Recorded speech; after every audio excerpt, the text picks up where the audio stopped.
Let's talk about Tom Robbins and this book here, Still Life with Woodpecker. I'd been told by somebody that this was good, and I was told by somebody else that Tom Robbins in general was good, although that person hadn't read this particular book. But I, for various reasons, was interested in this guy. I have sort of a habit of designating authors as purchase worthy, even though I haven't yet read them. Maybe I'll hear some recommendations that make me think they're great. And what I should do is buy one of their books and wait until I read it before buying any more. But what I actually do is come across some interesting edition for cheap and end up buying multiple books by an author that I've never actually read. And so I'm in a bit of a predicament. I've actually got 6 other Tom Robbins books. Not his entire catalog, but it's a fair amount. And I absolutely hate this book. It's been a few weeks now. I've kind of put this to the side because I wanted to do this video, and I've had other priorities going on. But I made it 24 pages into this and realized that this was just nails on chalkboard or some other analogy to suggest that I hate this.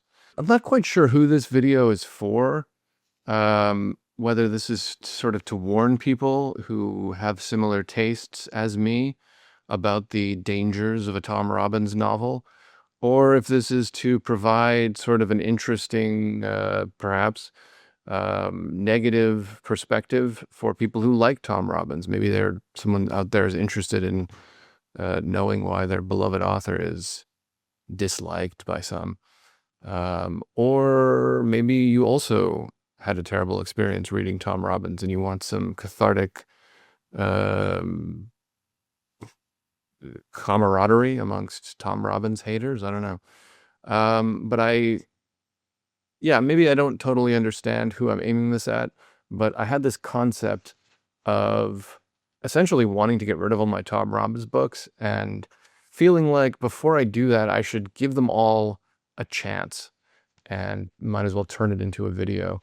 And so that's kind of the idea here, is I want to talk a little bit about this book, and then I'm basically going to attempt to read, 15 pages or so, unless it like blows my mind, unless this is some outlier and his other stuff is different. My hope is to move my way through these books, but I want to do somewhat of a due diligence oriented attack on these novels before eliminating them. So yeah, let's just get into talking about Still Life with Woodpecker, and then we'll proceed with this strategic elimination process. There's a little excerpt here that I think sort of stands out as a good representation of Tom Robbins. I actually like this part more than most of the rest of it. Sandwiches were invented by the Earl of Sandwich. Popcorn was invented by the Earl of Popcorn, and salad dressing by the oil of vinegar. Is that a pun? What is that? And look, I think many would argue that that's pretty lame, but there's something kind of funny about it. I think what's funny about it is that it doesn't entirely make sense. I mean, it doesn't really make sense at all, but the structure of it sort of doesn't make sense. And it did kind of make me laugh when I first read it. But the thing is, this is the highlight for me. Out of 24 pages, that's the highlight. And it's a pretty brutal highlight, in my opinion. Again, it's been a few weeks, so I'm not totally remembering what the rest of it was about, but it was some sort of like princess situation, something. It's talking about love. It's something about Prince Charming, something along those lines. And it just felt like gibberish, and it felt really annoying. There was a lot of self-referential, like meta writing about the author himself and him using a typewriter. And again, I'm going from kind of foggy memory, but I found this to be brutal. And from what I understand, Tom Robbins has a particular style that's kind of consistent. in all of his books.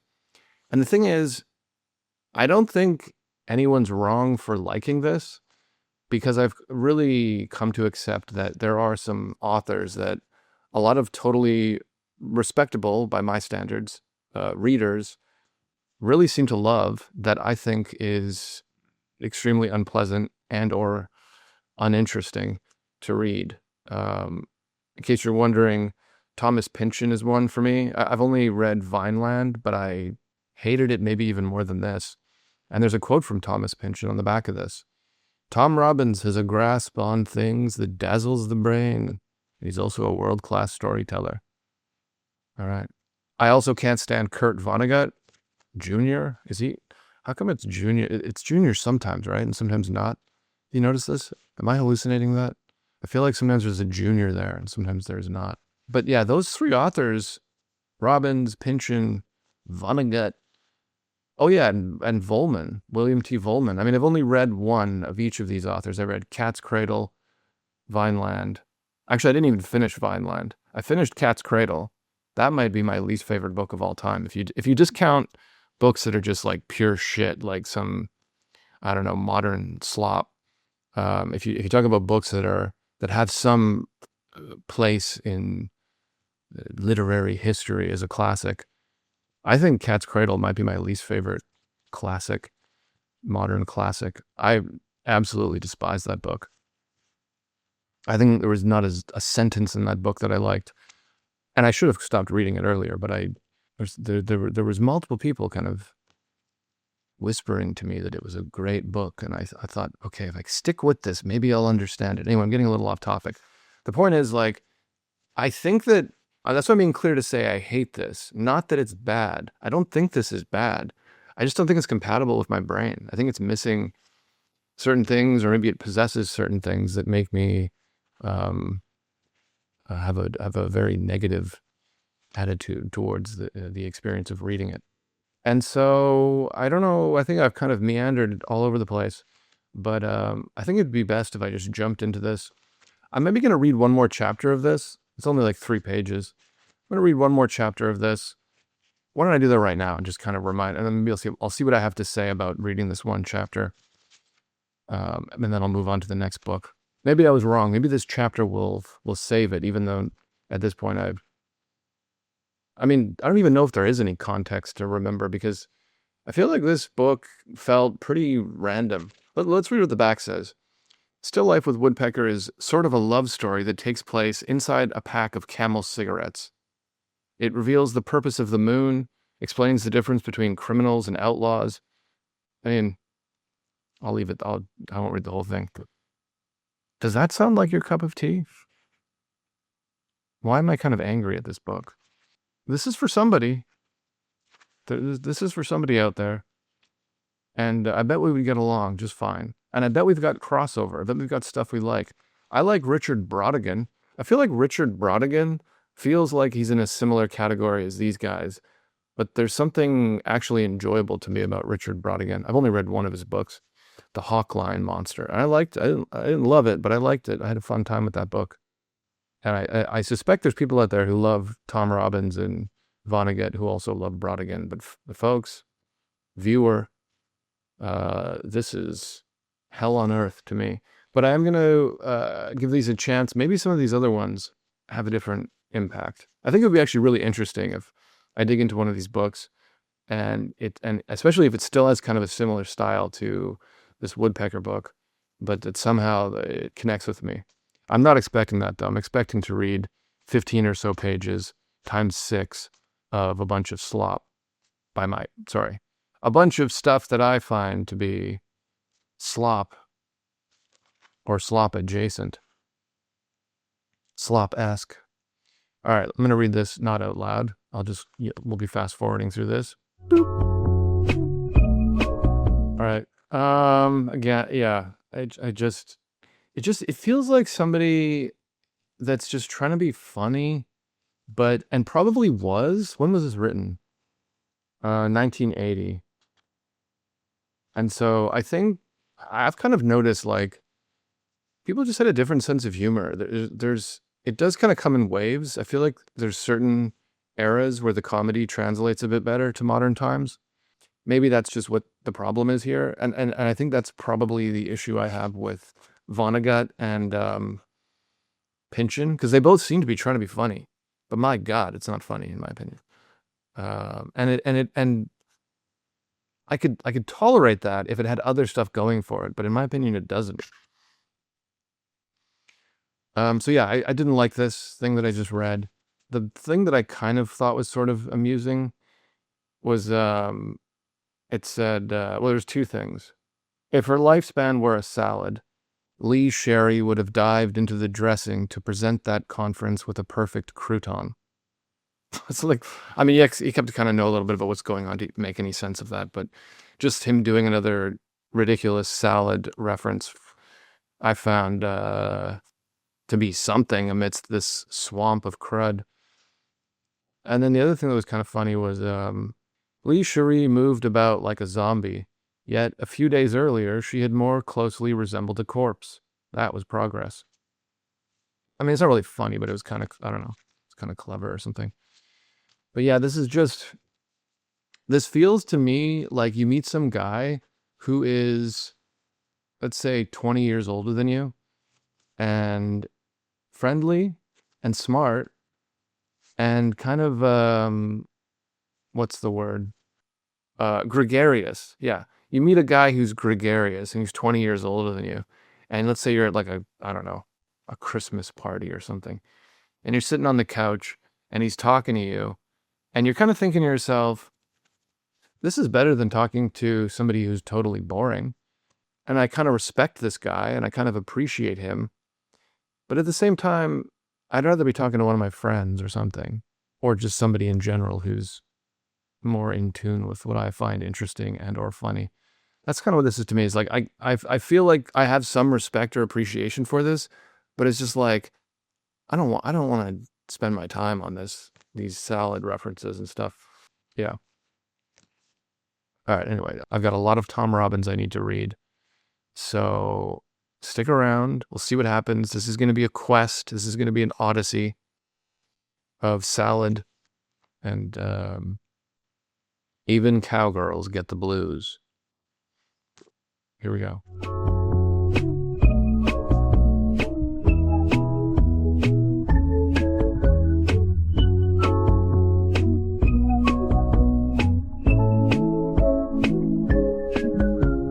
Okay.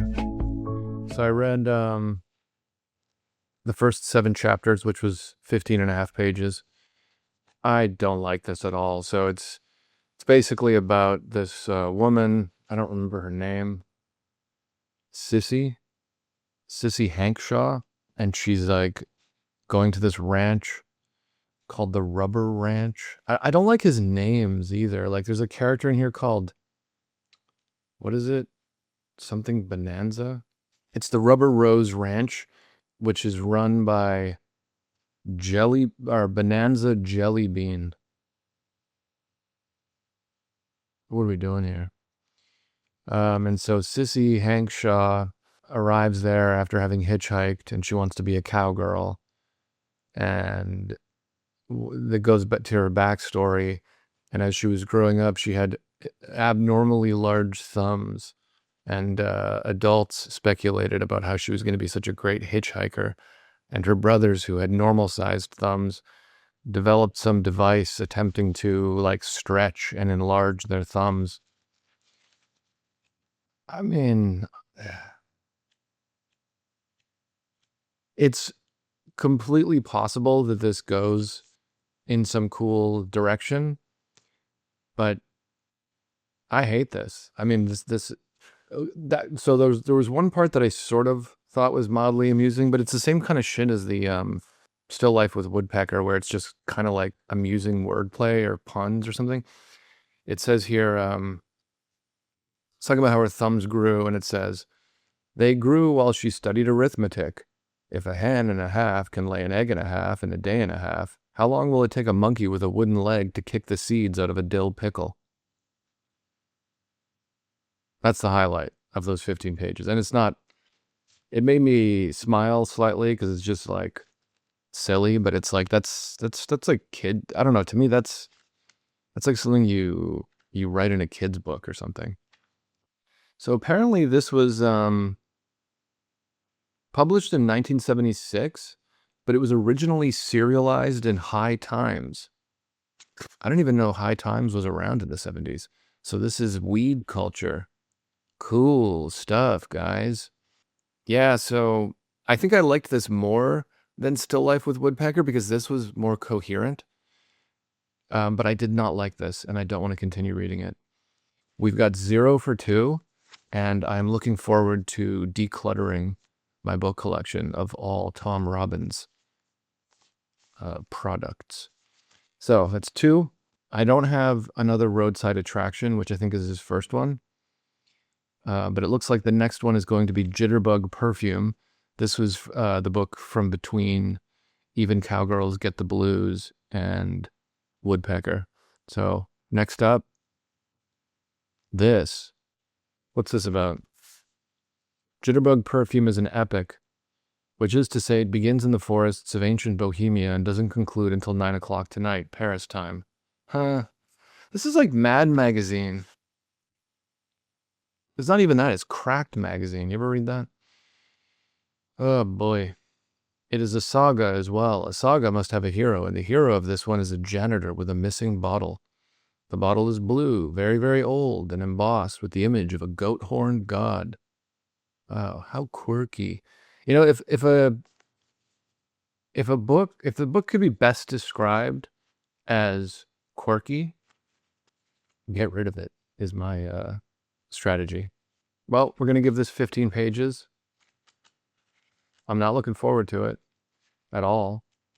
Copyright 1984 by Tibetan Peach Pie Incorporated. Tibetan peach pie, get it? Because in Tibet, they probably don't have that. So that's a funny juxtaposition.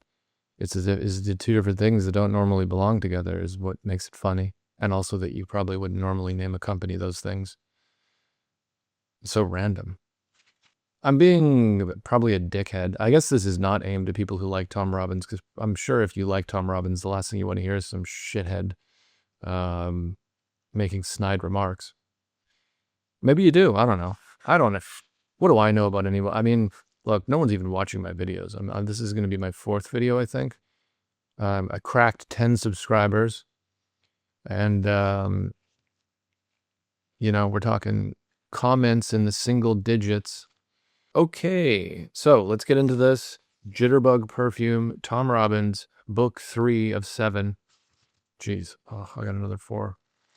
Okay, I'm gonna need some coffee. I'm gonna need a hot brew. I might make a coffee. I think I'm gonna go do that right now, because this is tough stuff. We'll be back in 15 pages in a coffee.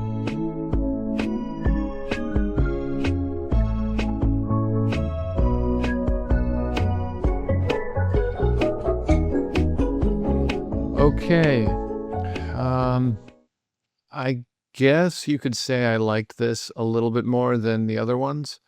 So, similar to Even Cowgirls Get the Blues, this had something of a coherent, linear story instead of just seemingly random scatterings of nonsense. However, I didn't like this. So, quick synopsis of what I read. There's a woman in New Orleans.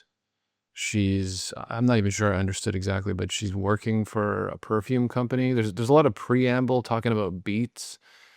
This is a thing he seems to always do, which is like, he wants to talk about some sort of kooky story and some, you know, it's in Hawaii or it's on a ranch or it's in a perfume company. And you pick some kind of like kooky, wacky setting and characters, but then he wants to like, it's like he's trying to like do this thing where he's being silly in like Mad Magazine style, but then he's also like, but you know, I'm more than silly. Let me tell you a little bit about evolutionary science, and I'll say it casually. And I suppose if you weren't looking at this in a kind of negative, critical light, the way that I am, although I'm not doing that deliberately, that's just my honest reaction to this. But I suppose if you weren't doing it that way, if you liked this, that could be cool to be like, I'm getting something funny, but I'm also getting something deep. But to me, this is neither funny nor deep. It's just sort of attempting both and failing, in my opinion. Um, I'm detecting a little bit of racism, frankly. I didn't say anything about it in Even Cowgirls Get the Blues, but he straight up uses a racial slur in a kind of, I don't know. I mean, I would need to read more of the book to know for sure, but it kind of rubbed me the wrong way. It was just a character was just named the boop. It was a little, it's not that big of a deal, but it's a little weird. But then later when he's talking about a maid who is a black woman, I guess. He describes her as the Hershey skinned maid. Again, none of this is egregious, but it's a little bit. The Hershey skinned maid, is that? It's just a little, I don't know. I guess it's a little dated. Maybe that's the only thing it's guilty of. Maybe it's not a problem, but it's funny. Out of two books, that there's a handful of kind of, right in the first few pages, there's a handful of kind of slightly off-putting racial components. Anyway, but that's certainly not something that's going to drive me away from a book. I'm pretty tolerant of sketchy authors or authors that have bad political views or have creepy personal lives. All that stuff doesn't really bother me. I'm just mentioning it because it's kind of interesting. I'll give him one thing. It's consistent. It definitely feels like the same voice across all three of these books. I just find it to be an unpleasant voice, a voice that I do not connect with. And I really, based upon the first 15, 16 pages that I read of this, I have no interest in going any further. However, if I had to read the whole book of one of these three, I guess I would pick this one, but that's not saying much. So high watermark so far out of the three, but still very low water. All right, so next up, Skinny Legs and All. Here's a book that I remember seeing around when I was a kid or a teenager. This was published in 1990. So we got an REM quote. Great. It's the end of the world as we know it, and I feel fine. Can you imagine doing an REM quote in 1990? Come on, guys. All right, so let's do this. Skinny Legs and All, Tom Robbins. Let's continue this this quest. All right, I'm going to pause my reading of this so I can share something with you, so I don't have to like mark the page. Listen to this. What room is this? This is the room where the antler carved the pumpkin. This is the room where the gutter pipes drank the moonlight. This is the room where moss gradually silenced the treasure, rubies being the last to go. Transmissions from insect antenna were monitored in this room. It's amazing how often their broadcasts referred to the stars. What the hell is this? This is the room where the antler carved the pumpkin? Can we just not write such things? Can we not write and publish and have people read and have people make videos about reading such things where they read it out loud? Can we not do that, guys? All right, I'm going to get back to reading this stuff. Okay. And again, with these names, this book has two lead characters, I'm assuming, based on the first couple of pages. We've got Boomer Petway and Ellen Cherry Charles. What are these names? All right, another interjection here. What is this all about, this part here? He goes, mockingbirds are the true artists of the bird kingdom, which is to say, although they're born with a song of their own, an innate riff that happens to be one of the most versatile of all ornithological expressions, mockingbirds aren't content to merely play the hand that is dealt to them.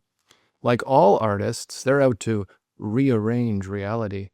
Innovative, willful, daring, not bound by the rules to which others may blindly adhere. Are you trying to justify your style here, Tom Robbins? Is that what is the mockingbird you?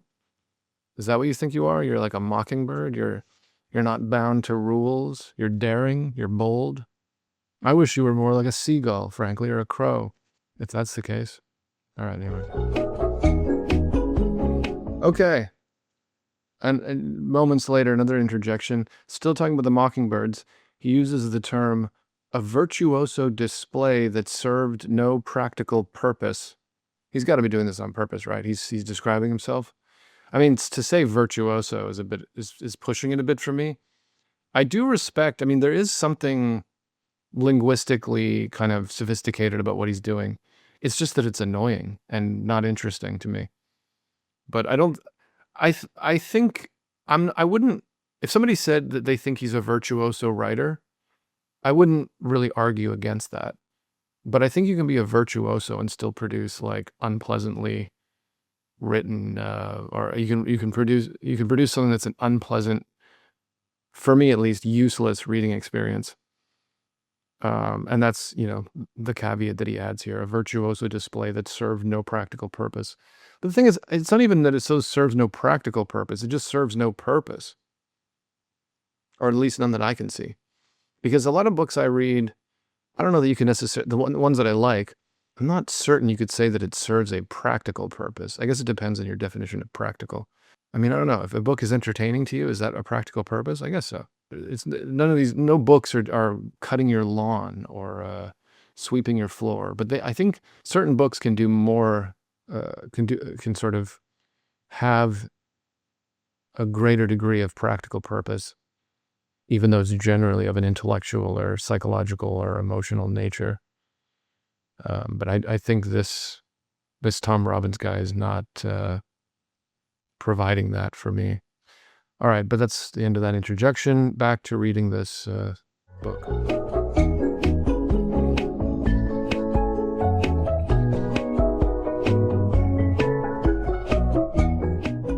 I've read enough. I read 17 pages. This sucks. I'm sorry. This, in my opinion, this is slop. You got this newlywed couple with these annoying names. They're driving cross country in a turkey. He starts by just saying that they're like in a giant roasted turkey, but then it clarifies that it's a vehicle that is made to look like a giant turkey, but isn't literally one. Although maybe I missed like what it is. Is it like a Thanksgiving Day parade float or something? I might have just not registered that, but that's kind of the impression I got. There's a part where inanimate objects are talking. A can of beans is talking to a sock and a spoon. It's just, this whole thing's just extremely irritating to me.